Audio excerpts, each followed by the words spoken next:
I've never been the type to get scared easily, but something in that house wasn't right from day one. I had rented that place for a month, just to be able to solve some family issues in another city. The house seemed perfect, isolated, quiet, and ideal to have a little peace while taking care of things. At first, everything was normal, but something bothered me. It was as if someone was watching me, but I tried to ignore it, thinking it was just the tension of the moment and the fact that I was in a new place. I even allowed myself to relax after a few days, but this feeling of being watched didn't let me. The thing got worse little by little.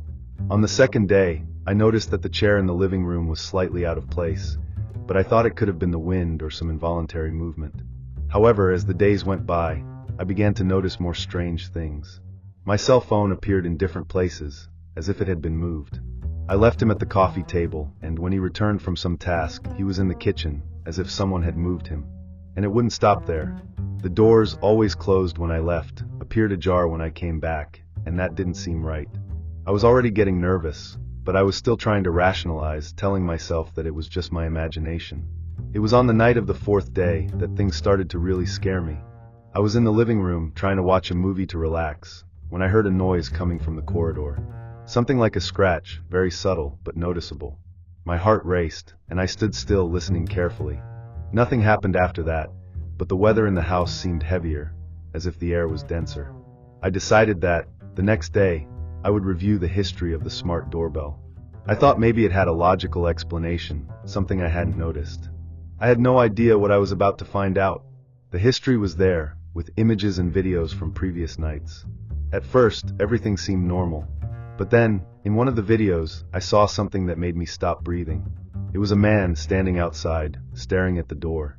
He was there every night, always at the same time.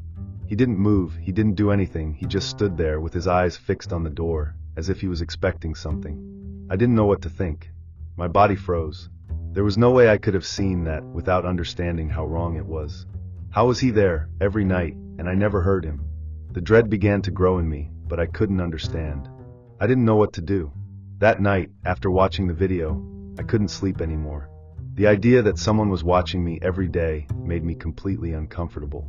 I decided to stay awake and keep an eye on the door, the window, on anything that gave me some answer. I looked at my cell phone, checked the doorbell all the time, but nothing strange happened. At least, nothing visible. The noise of scratching the corridor came back, but now it seemed closer, almost inside the house. My stomach turned nervous. I went to the door to check, but everything was quiet, as if nothing had happened. I went back to the couch, and there I stayed, not knowing if I wanted to see what was happening or not. I was terrified. During the day, the feeling of being watched was stronger, and I could barely concentrate on my tasks. So, I decided to take action. I went to the window to see if I could find any clue where the man could be. The street light illuminated the garden, and everything seemed in order, but something in my mind told me that I was not safe there. I needed to get out of there, but a part of me still wanted to understand what was happening. I went back inside and, not knowing what else to do, I looked for an emergency number on the internet, something that would help me deal with the situation. When I turned to close the window, I saw his shadow at the front door. That shadow was what made me totally lose my composure. I froze, feeling an icy panic spreading through my body. He was there, standing still on the other side of the door. I couldn't believe that, after everything I had already lived there, that was happening again. He was watching me in such a calm way that it seemed almost like a silent threat, as if he was waiting for the right time to do something. Every fiber of my body screamed for me to run away, but I didn't know where to go. The only thing I could do was run to the phone and call the police. I tried to stay calm, explain the situation, but my voice trembled with so much fear. They said they would be there as soon as possible, but they advised me to lock all the doors and stay where I was. I did it, but the feeling that I was being watched was never so strong. Silence took over the house, and every sound seemed amplified. I couldn't help but look out the window, and every second the anguish increased. Did he know I had seen him? Was he already inside the house, and I didn't notice? The minutes seemed like hours, and it didn't take long for me to hear the police siren approaching. When the police arrived, I almost fainted with relief. They searched the area, entered the house and made the round, but found nothing. No evidence of burglary, no traces of anyone. The man, the stranger, was simply no longer there. Even so, the feeling of being observed did not disappear. The worst of all was when reviewing the history of the doorbell once again, I saw that night, the man had stopped in front of the door as always, but this time, he had a smile on his face. A smile I hadn't seen before. I decided to spend the weekend in an isolated cabin in the countryside, just me and the silence, to try to disconnect myself from the rush of the city. The rain outside only increased, hitting the windows hard, creating that almost cozy atmosphere. I thought it would be the perfect refuge to rest, think about life, and stay away from distractions. But little did I know that tranquility would turn into something I couldn't explain so soon. At first, everything seemed normal, except for the sound of the rain, which intensified. However, around midnight, I started to hear strange noises like light steps on the balcony, as if someone was walking outside. I tried to ignore it, thinking it was just the wind, but more and more it seemed that people were approaching the door. Fear began to consume me slowly. With each pop of the hut's wood, the sound of the footsteps became more audible, closer. I was paralyzed in bed, hoping it was just my mind playing tricks, but when I heard something dragging on the balcony, I couldn't stay there anymore. I decided to take a look through the window, but I saw nothing but the shadows of the trees swaying with the wind. When I woke up in the morning, I was relieved, thinking that maybe it was all something in my head. But when I looked at my backpack, I realized that it was open and some objects were missing, as if someone had been moving there during the night. The worst thing is that, no matter how I looked, there were no signs of burglary. The door was closed, the windows too. I tried to understand what was happening, but the feeling of being watched didn't leave me. I was alone in that cabin, but it seemed like I wasn't anymore. Something or someone had been there, and now it seemed that nothing else was safe. I decided not to let fear take over me, so I tried to follow the day normally. But even so, I couldn't get rid of the feeling of being watched. Everything seemed strange, and any noise that came from the house made me quickly look at the windows, as if I was waiting for someone to look back. During breakfast, I realized that the steps on the balcony had continued during the night, but I had not been able to hear exactly what was happening. But the scariest thing was when I went back to the balcony area and saw a small wet footprint mark on the floor near the door. This didn't make sense, because the rain was heavy and no one could have walked there without leaving a more evident trail. I tried to convince myself that it could be something of my own subconscious, but that made me tense enough to start thinking about leaving early. As the afternoon passed, the discomfort only increased. I started checking every corner of the cabin again, hoping to find some logical explanation for the noises and the moving objects. However, nothing made sense. Even the TV, which was turned off since I arrived, was now on the black screen, as if someone had pressed the power button. It was as if the cabin was being used, but I hadn't seen anyone there. I decided I needed to leave, but something in me made me hesitate. The idea of simply leaving everything and leaving didn't seem right to me, but the feeling of fear only increased. When I went to check my backpack again, I realized that other objects had disappeared. I didn't know what was happening, but I knew I wasn't alone there anymore. I didn't know who or what was watching me, but I didn't want to stay to find out. The rain was still heavy outside, making the dirt road even more difficult to face at night. Even so, I decided that I wasn't going to spend another night there. I packed my things as quickly as possible, throwing everything inside the backpack without worrying about organizing. Every sound coming from outside seemed amplified, as if someone was lurking, waiting for me to open the door. Before leaving, I took one last look through the window and saw something that froze me for a few seconds. The chairs on the balcony, which were aligned when I arrived, were now with their backs to the house, as if someone had been sitting there watching the forest. That was enough for me to leave in a hurry, throwing the backpack in the car seat and starting the engine as soon as possible. When I started to go down the dirt road, I felt a momentary relief that I was leaving that hut behind. But then, in the rearview mirror, something caught my attention. In the middle of the road, a few meters from the exit, there was something on the ground, right in the middle of the road. I stood still for a moment, trying to understand what it was. When the headlights lit up better, I saw that it was my flashlight, the same one I always carried in my backpack. The problem is that I hadn't taken anything from there since I closed it. My blood frosted. I didn't even want to think about how that ended up there. I just accelerated and followed without looking back. To this day, I don't know if someone was there with me, or if he's still waiting for someone else to rent that cabin. I work in an office in the city center, and sometimes a week, I need to stay up late to finalize reports. That night, It was already past 11 when I finally turned off the computer and took my things to leave.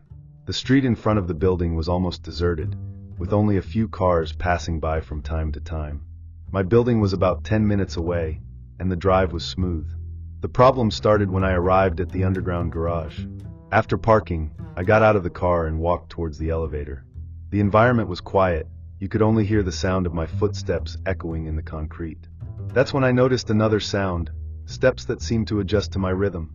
I stopped for a second, holding the key harder in my hand, and looked around. I didn't see anyone. I took a deep breath and kept walking, trying not to look nervous. But the feeling persisted, as if someone was there, only out of my field of vision.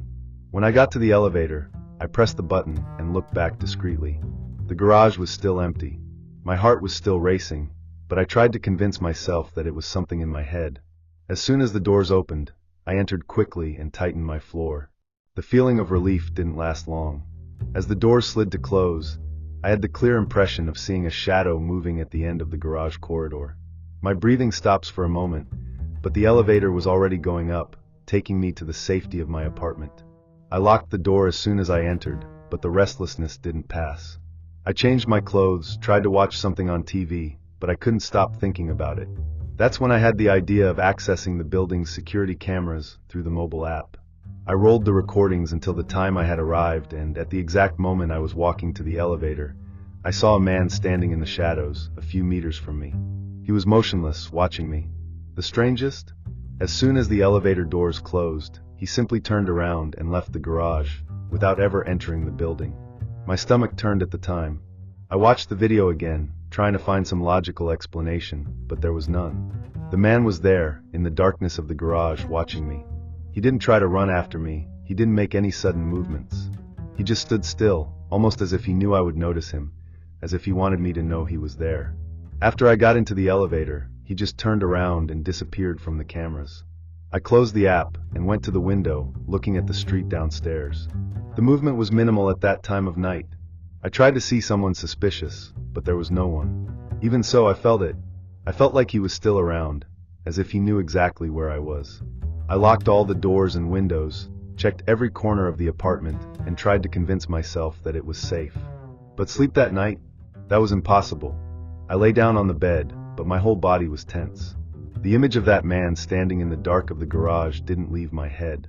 I tried to ignore the feeling, tell myself that maybe he was just a resident who gave up entering the building, but it didn't make sense. Who stands still in the dark, watching someone like that? Every little noise in the apartment made me hold my breath. The pop of the wood, the distant noise of a car passing on the street, the very sound of my breathing. And then something different came. A subtle noise, but that made me freeze. The sound of muffled steps in the corridor outside. Slow, dragged steps, as if someone was standing there waiting. I held my breath and stood still. The steps stopped right in front of my door. My heart was beating so hard that I was sure anyone outside could hear it. I took my cell phone with trembling hands and opened the application of the building's security cameras. My vision was blurred by fear, but when the image loaded, my stomach turned. The man from the garage was standing in the hallway of my floor, facing my door. He didn't move, he didn't try to hit, he was just there, motionless, as if he knew I was looking. I pressed the button to record the screen and entered the concierge number. When the security guard answered, I tried to speak, but my voice failed. I could only look at that gloomy figure, waiting for what he would do next. I forced my voice out and explained to the security guard what was happening. He was silent for a moment, then said he would send someone to check. I kept my eyes on the screen, waiting for any movement. But suddenly, the camera gave a quick interference, and when the image returned, the corridor was empty. The man had disappeared. I got up slowly and looked through the peephole, without the courage to open the door. Nothing. Only the silent corridor, as if no one had been there. Minutes later, I heard the elevator coming and the steps of the security guard in the hallway. I opened the door a little, and he looked at me confused. "There's no one here," he said, looking around. I showed the recording on my cell phone. My hands were shaking so much that I almost dropped the device. He frowned and said he would check the building's cameras. I just wanted it to make sense, but something told me that this story wouldn't end there. The security guard asked me to lock the door and stay inside the apartment while he checked the images. I agreed, but my mind was accelerated. I walked around the apartment, trying to think of another explanation. Maybe it was someone who lived in the building and only looked suspicious from the camera angle. But then why did he disappear so quickly? And why did I feel like I wasn't alone yet? When the security guard called me minutes later, his voice was strangely calm. He said he reviewed the recordings and, apart from that moment in the hallway, there was no record of anyone entering or leaving the building at that time. No stranger, nothing. The camera at the main entrance showed no one. "Are you sure you've seen someone?" he asked. I was speechless. I was sure. But if the cameras didn't show anything, then who the hell was there following me? I hung up the phone and stood there, standing in the middle of the room, trying to reason. I knew I wasn't crazy. I heard the steps, saw the shadow move, felt the presence of someone there with me. But if the cameras didn't show anything, then what did that mean? My instinct screamed that something was wrong, that somehow that man was still around. I closed all the curtains and checked the door lock at least 3 times, but none of this made me feel safe. The night was long. Each snat in the building made me hold my breath. Each shadow seemed to move by itself. I looked at the clock countless times, waiting for the sun to rise. When the first rays of light crossed the curtain slats, I felt a little relief. But it was only when I left for work that morning that I noticed a detail that frosted me to the bone. The door of the neighboring apartment, which had been empty for months, was slightly ajar. My heart raced. The door of that apartment has always been closed, locked, without any sign of movement. But now there she was just leaning, as if someone had left in a hurry or worse, was still inside. I swallowed hard, feeling a lump in my stomach. The corridor was too quiet, and through the dark gap of the door, all I could see was a frightening emptiness. I knew I should just leave, but my feet seemed stuck to the floor. Was it just the wind? Would anyone have entered there? I looked around, but there was no one. The elevator was a few meters away, but I felt vulnerable. I took a deep breath and started walking, trying to ignore the chill that ran down my spine. When entering the elevator, I pressed the ground floor button repeatedly, without looking back. But before the doors closed completely, I felt an absolute chill when I saw, by the reflection on the steel panel, the apartment door opening a little more. The elevator doors closed, and I stood there motionless, feeling my chest rise and fall quickly. I tried to convince myself that it was just the wind, that I was tired and paranoid. But that feeling that something was wrong didn't leave me. When I got to the ground floor, I hesitated before leaving. If that man was really watching me, was he still around? I looked at the door, but the security guard wasn't there. The building was silent, as if the whole world was suspended in a state of restlessness. I ran to the reception, knocking on the counter to call anyone. That's when I noticed the security camera's screen flashing. On the monitor that showed the entrance to the building, a dark figure was standing outside, exactly in the same place where he was hours ago. He hadn't left. My stomach sank. He was still there. Stop. Real estate. As if you were waiting for something. My heart was pounding so hard that I could hear it in my ears. I wanted to run to my apartment, lock all the doors and hide, but something inside me kept me there, frozen, staring at that figure on the screen. Suddenly, as if he knew I was watching him, he took a step back, then another, until he disappeared into the darkness of the street. He didn't run, he didn't hesitate. It just disappeared. I stayed there for a while longer, trying to catch my breath, but the feeling of being watched never went away. Even now, months later, every time I'm alone at night, I can't help but look over my shoulder, hoping to see that silhouette in the darkness.